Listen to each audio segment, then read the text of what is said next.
They were identical. At least, that's what everyone said. Same dark eyes. Same jawline that looked carved from stone.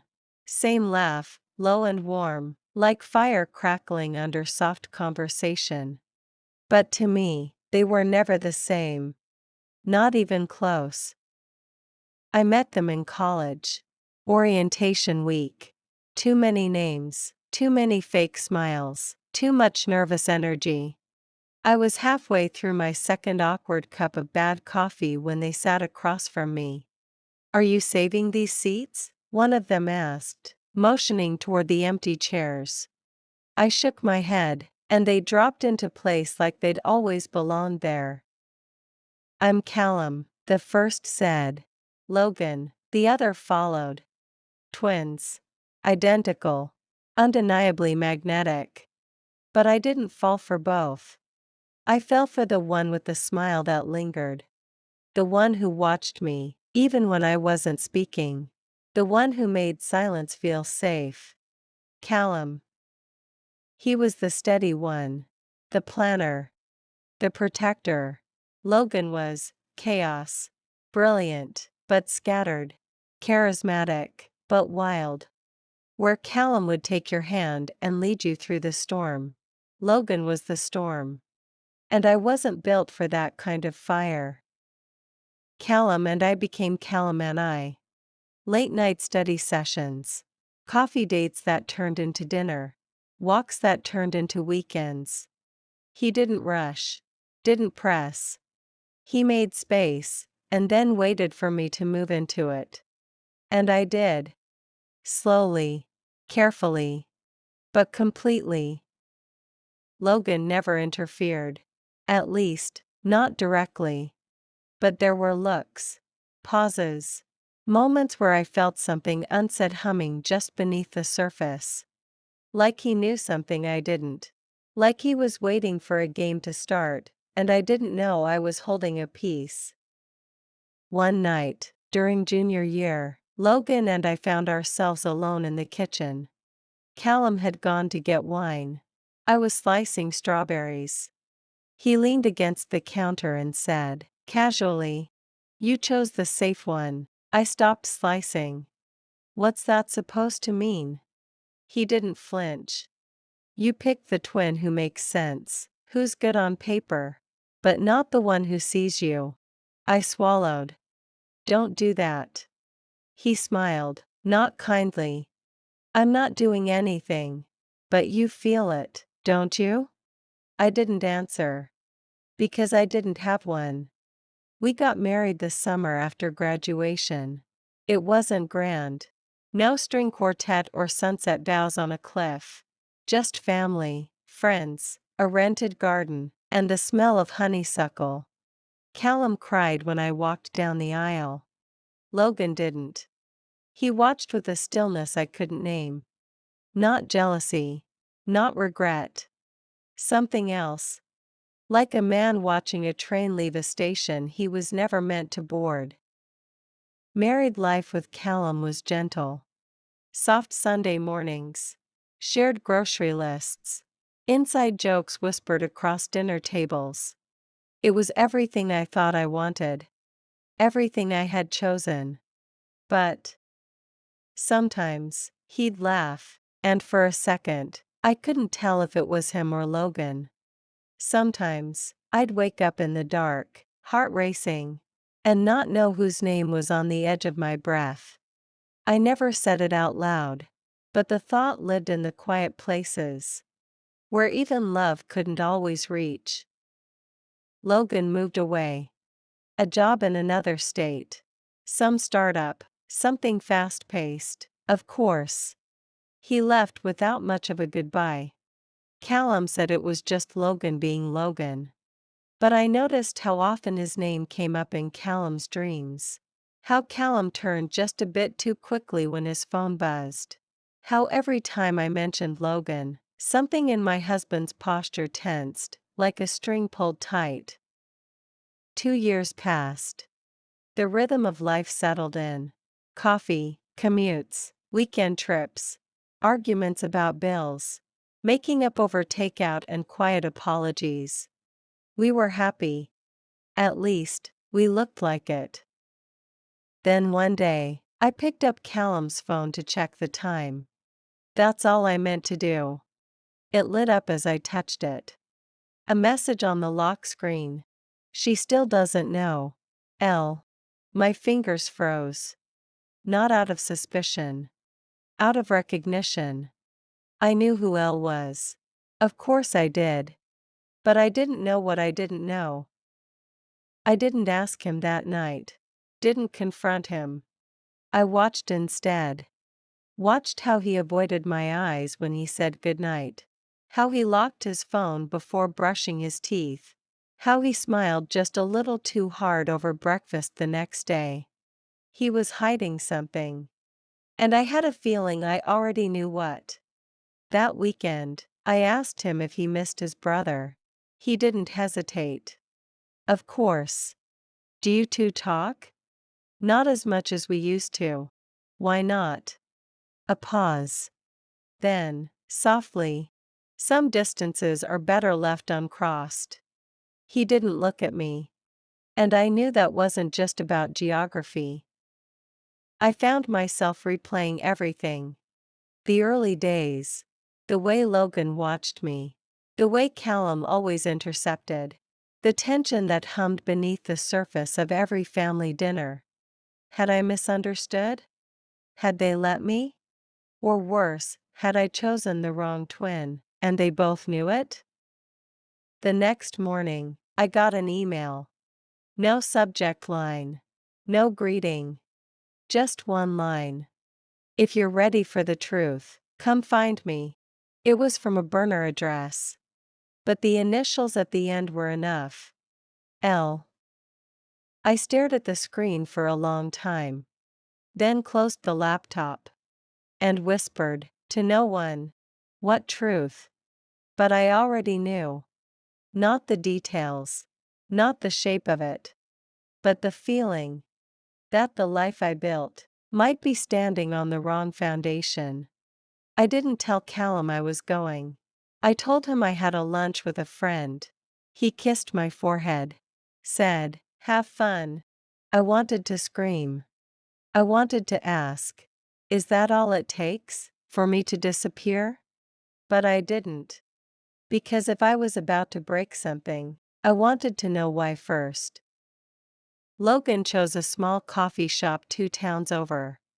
Neutral ground. Nowhere familiar. Nothing sentimental.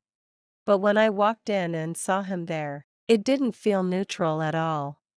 It felt like stepping into a version of my life I'd locked in a box years ago. He stood when he saw me. Same eyes. Same face. But not the same. Not Callum. He didn't smile right away. Just nodded and said, I wasn't sure you'd come. I sat down. I shouldn't have. But you did. A beat. Then, why now? He took a slow sip of coffee. Then looked at me, fully. Because you deserve to know who you married. My stomach twisted. What does that mean? He leaned in, elbows on the table. You were supposed to choose me. The words hit like a slap. I didn't. You did. But he got to you first. I shook my head. That's not true. I fell for Callum. He cut me off. Do you remember freshman year? The library? The first time someone brought you tea during finals? I blinked. Yeah, it was Callum. He smiled, but not kindly. No, it wasn't. The world tilted. That's not possible. He reached into his coat. Pulled out a photo. A Polaroid. Faded. Me. At a study table. Eyes tired. Smiling at someone just outside the frame. A hand in the corner, holding a teacup with a tiny sticker I remembered from years ago. A sticker of a tiny astronaut. I looked up. Logan tapped his chest. My cup. I sat in silence. He let the weight sink in. Then said, "We both liked you. But I saw you first. Talked to you first. And then," he paused. "Callum pretended to be me." The floor dropped. "No." He nodded. "He brought the tea the next day, said I couldn't make it, said he'd pass your note along. I never saw it." My throat tightened. I remembered writing that note. "Thanks for yesterday, you made me feel seen." I gave it to Callum. He smiled, said he'd pass it on. But he never did. Logan looked down. He was always better at waiting, at playing the long game. He gave you everything you needed, before you even knew you needed it. My voice cracked. But I fell in love with Callum. You fell in love with who you thought he was. A pause. Then, softly, he learned what you liked by watching me. I couldn't breathe. The memories began to warp. Coffee orders, books, songs. All the things I thought made Callum mine. What if they had been Logan's first? What if I'd been living someone else's love story, with the wrong author? I stood up. Needed air. Logan followed me outside. He didn't touch me. Didn't try.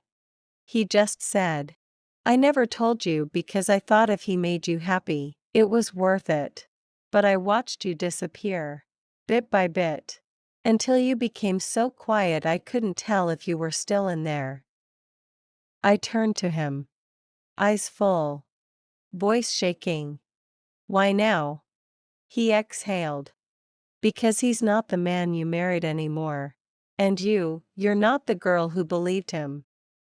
I walked away. Not because I didn't believe him, but because I did. And if I stayed a moment longer, I knew I might never leave.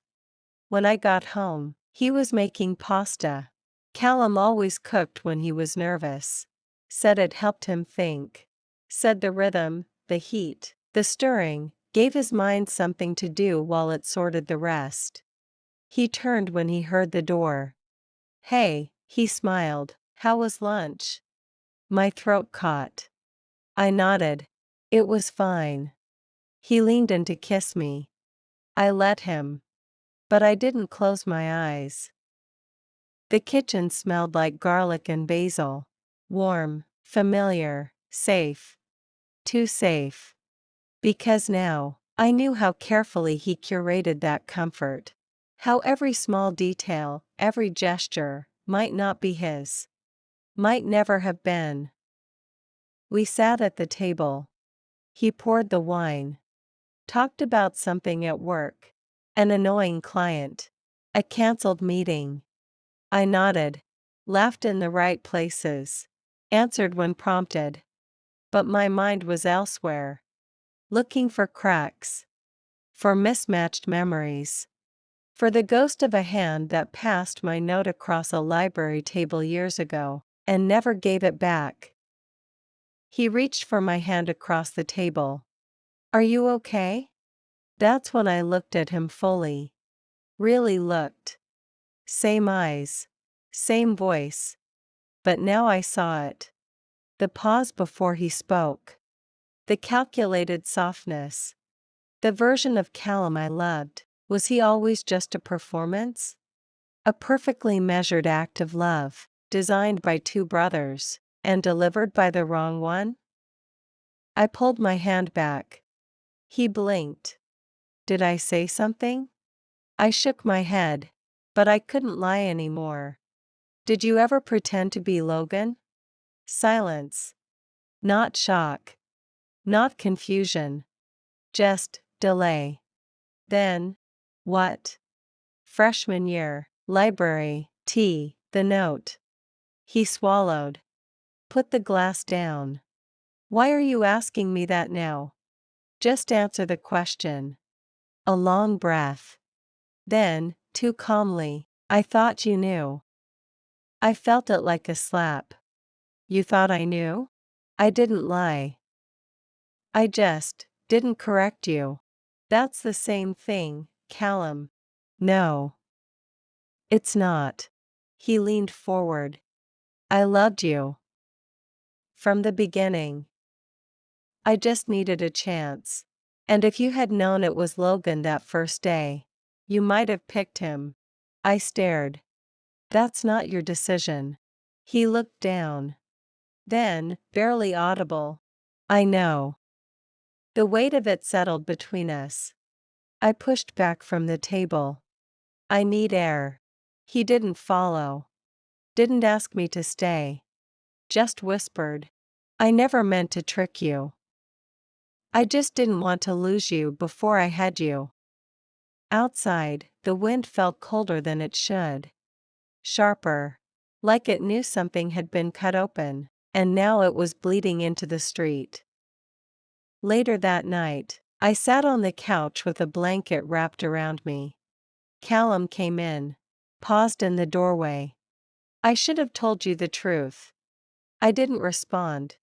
He stepped closer. Sat on the edge of the coffee table, facing me. You and we made something real.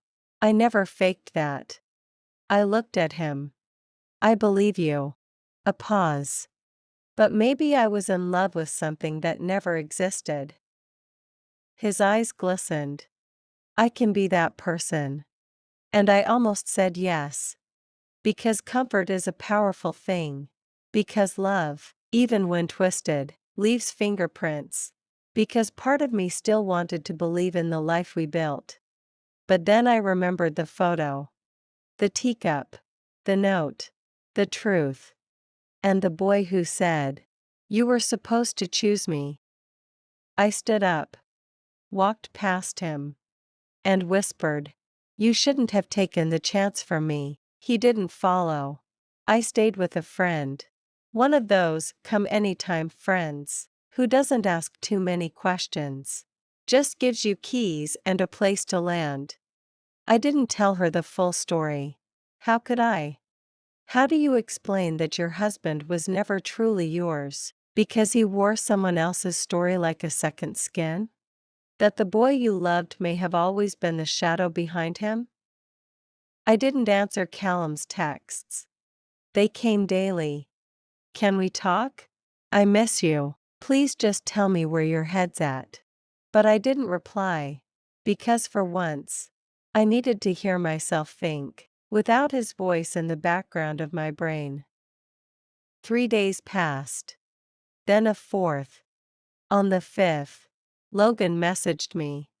No greeting. No games. Just this. I didn't come back to win you. I came back to set something right. A second message followed. Meet me, one time, no pressure, no expectations. I just want to speak like myself, not as a ghost. I didn't answer right away. I sat on it. Slept on it. Let it sit beside me like a loaded question.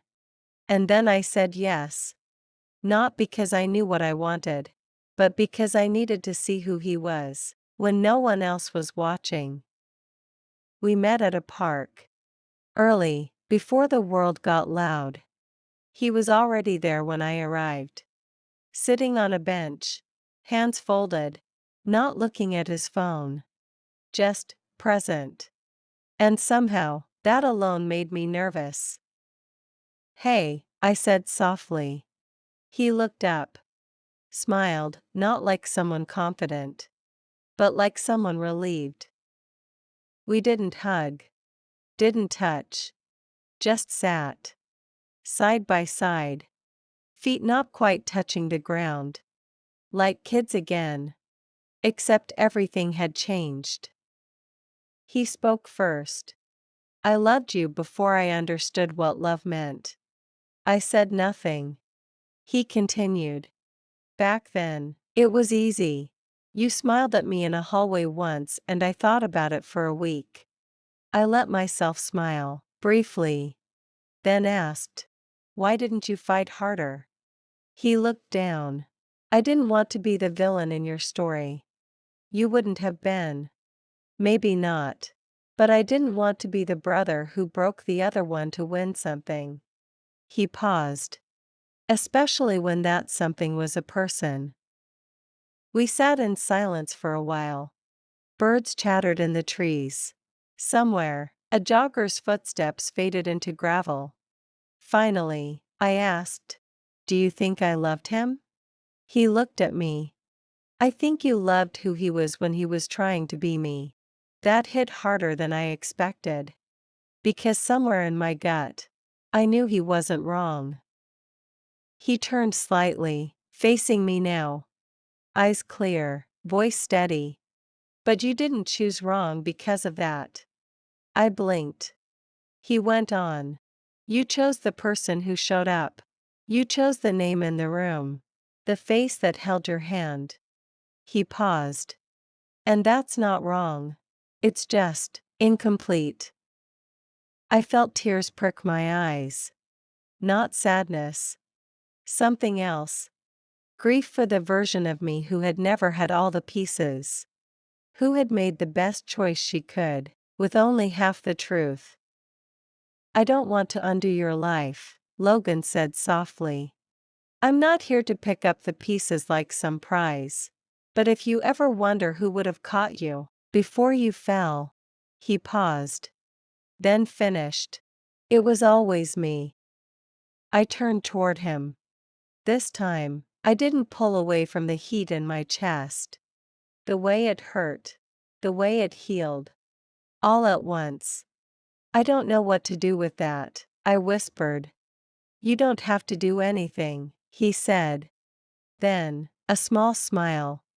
"But now, you know." We sat there a while longer. No pressure. No promises. Just the truth, between us.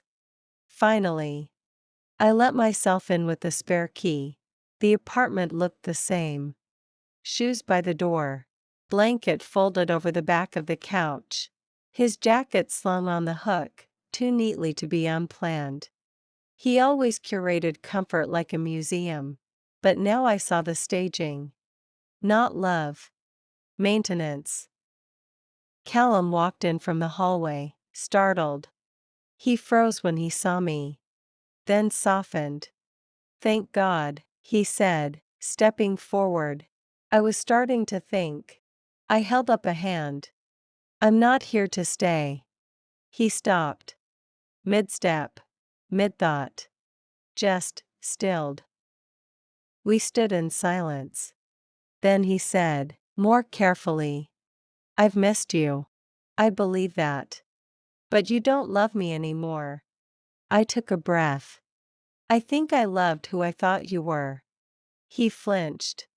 Like the sentence had hands. "I never meant to lie," he said. "I know. But I did." I nodded. "And I let you." He moved to the table. Sat down slowly, like the truth was heavy on his back. "I kept thinking if I gave you enough reasons to stay, you'd stop questioning how we began." A pause. "I thought I could earn it back." He looked up. "But love isn't something you steal and return, is it?" I sat across from him. "No. It's something you either grow into, or grow out of." His eyes glistened. "I never wanted to be him." "Then why did you pretend to be?" "Because he was the first one you smiled at. And I couldn't stand the idea that I'd already lost you, before I even said your name." The room went quiet. This time, not with tension, but with honesty. Hard and heavy, but finally real. He leaned forward. Hands folded. Voice soft. "Do you still love him?" I didn't answer right away.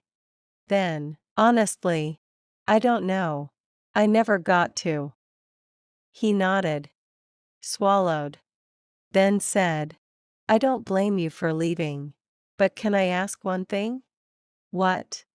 "Tell me one moment. Just one, when it was real." I smiled, sadly. "You cried when I walked down the aisle." He closed his eyes. Nodded. Yeah, he whispered. I didn't fake that. I stood. He did too. No hug. No begging. Just two people finally seeing what they'd refused to face for years. The end. And what might have been the beginning. As I opened the door to leave, he said, "For what it's worth, he was the better man. Always was." I looked back at him. Eyes calm. Voice steady. "Then you shouldn't have taken his place." 3 days passed. And for the first time in years, no one asked where I was. No what time will you be home. No don't forget milk. No good night, love you. Just silence. And it was strange, how silence, once frightening, started to feel like space. Room to breathe. To hear myself again. I read. I walked. I wrote in a journal I hadn't opened in 2 years. I didn't text Logan. And he didn't text me. Until he did. Leaving town tomorrow. Didn't want to go without saying goodbye. If you want to see me, I'll be at the bridge. Sunset. No pressure. No expectations. Just that same signature calm that always made his presence feel like gravity, not force. I stared at the message for an hour. Typed 5 responses. Deleted all of them. Then, as the sun began to lower outside the window, I stood up and walked toward something I wasn't ready to name. The bridge wasn't far. Just outside the city. High enough to feel above things. Old enough to creak under your feet. He was already there when I arrived. Leaning against the railing. Wind tugging at his jacket. Eyes on the water. He didn't turn when he heard me. Just said. "Wasn't sure you'd come." I smiled softly. "That makes 2 of us." We stood in silence for a while. Watching the sky melt into shades of orange and gray. Then he said, "I'm moving to Oregon." I blinked. "Why?" "Job offer. New city. No ghosts." I laughed quietly. "No twins?" He smiled. "No twins." I looked at him. At the curve of his jaw. The way he stood like he'd been waiting his whole life to not be second. "I'm sorry," I said. "For what?" "For not knowing. For choosing, too quickly." He shook his head. "You didn't choose wrong. You chose honestly, with the facts you had. That's never wrong." A pause. The water below shimmered like liquid glass. Then I asked, "Do you still love me?" He didn't answer at first. Then turned to me. And whispered, "Yes. But not like before. Not like someone waiting to be chosen. More like someone finally at peace with loving you, even if it doesn't end with me." Tears gathered behind my eyes. Not from regret. But from relief. Because this time, no one was pretending. He pulled something from his pocket. A folded piece of paper. "This is yours." I opened it. It was my note. From all those years ago. "Thank you for yesterday, you made me feel seen." I looked up. "You kept it?" He nodded. "It reminded me that once you looked at me. Even if you didn't know it was me." The wind picked up. Leaves danced around our feet. I looked at him. Really looked. And said, "If things had been different." He smiled. "They weren't. And we still found each other, didn't we?" I stepped closer. Took his hand. Just for a moment. Not as a promise. But as a goodbye done right. "I hope Oregon's good to you," I whispered. He squeezed my hand gently. "And I hope you're good to yourself." Then he let go. Turned. And walked away. I didn't stop him. Didn't chase. Because this time, I wasn't losing anything. I was letting it be whole. Life slowed down. Not in a dramatic, cinematic way. Not with new cities or big declarations. Just quieter mornings. Fewer distractions. The gentle unraveling of a life once wound too tight. I planted herbs on the windowsill. Started running again. Took a job I liked, not one that made me feel important. And for the first time in years, I wasn't chasing something. Or someone. I was here. Now. 3 weeks passed. No calls from Callum. No texts from Logan. Just stillness. And then one morning, a letter. No return address. The envelope was cream-colored. Heavy. Deliberate. Inside, one page. Typed. With a signature I hadn't seen since my wedding day. I don't expect you to read this. But I need to say it anyway. All my life, I've been the twin people chose. The easier one, the safer one, the one who smiled at the right times and said the right things. I wore that like a badge. Until I realized it had become a mask. And with you? I kept wearing it.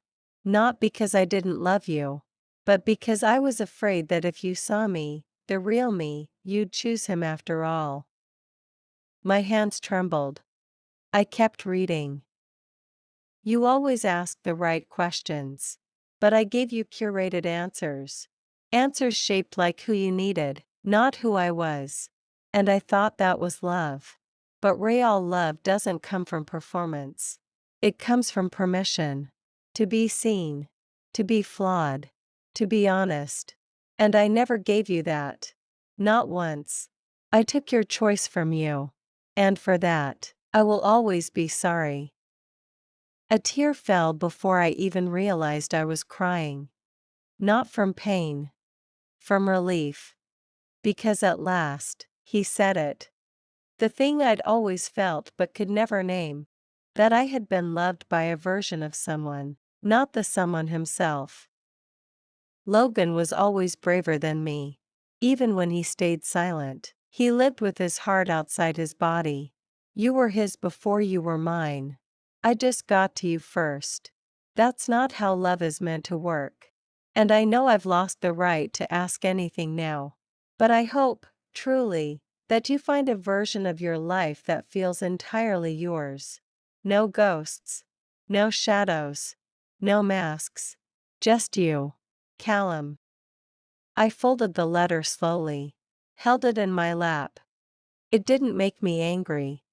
It didn't make me ache. It just closed something. A chapter. A mirror.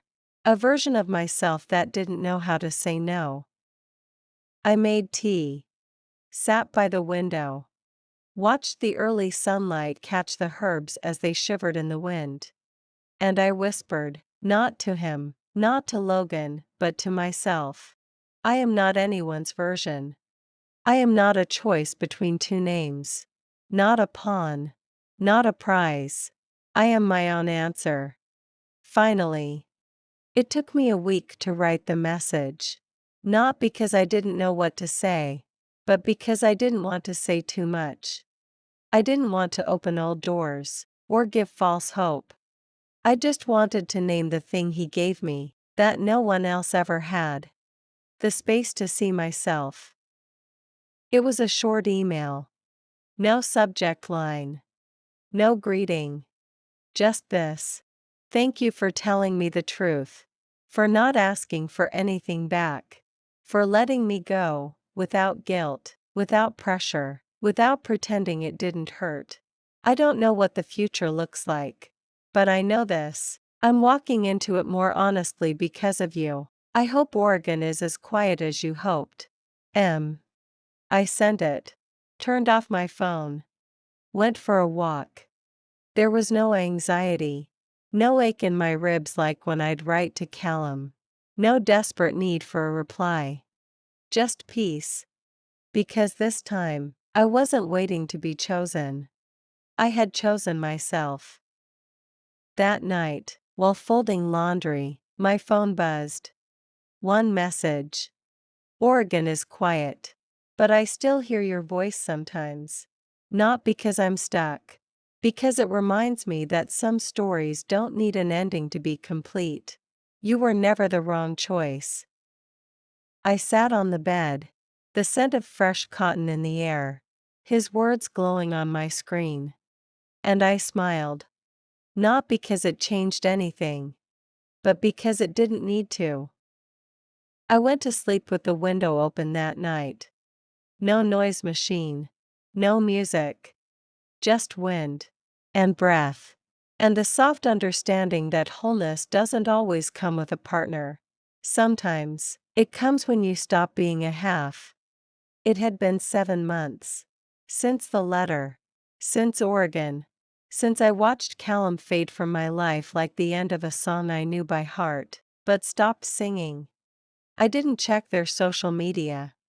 Didn't ask mutual friends. Didn't scroll for clues. Some stories don't need sequels. They need silence. I moved into a new place. Closer to the park. Farther from the past. Started painting again. Not for money. Just for me. Sometimes I walked by the river. Sometimes I stopped in that same old coffee shop where I once met the twins for the first time. I'd sit in the corner with a book, sip slowly, and wonder, if I met them today, who would I see first? And the answer was always the same, myself. But life is rarely that clean. One morning in late spring, I crossed the street on my way to work. A red light. A slow stream of cars. Sunlight catching windows like glass confessions. I looked across the street. And froze. Logan. Standing in front of a bookstore. Coffee in hand. Head tilted slightly down, scrolling his phone. He hadn't seen me. Not yet. And something in me stirred. Not longing. Not ache. Recognition. He looked up. Saw me. And in that split second, we locked eyes. No wave. No smile. Just stillness. Like two people standing at the edge of a chapter, they both agreed not to rewrite. The light changed. People moved. So did I. But as I passed, I let my hand drift slightly. Subtle, small, the briefest gesture. Like a memory nodding. He caught it. I knew he did. But he didn't follow. And neither did I. Because sometimes the most honest kind of love is the one you let walk away, so it can exist without conditions. So it can live in the past, but still make the future feel softer. That night, I made tea, lit a candle, sat by the window, and thought of all the versions of me that had once needed someone else to name my worth, and how none of them lived here anymore. I was no longer the girl caught between two faces. No longer someone else's almost. I was whole. I was home. And I had chosen right, not the twin. Myself.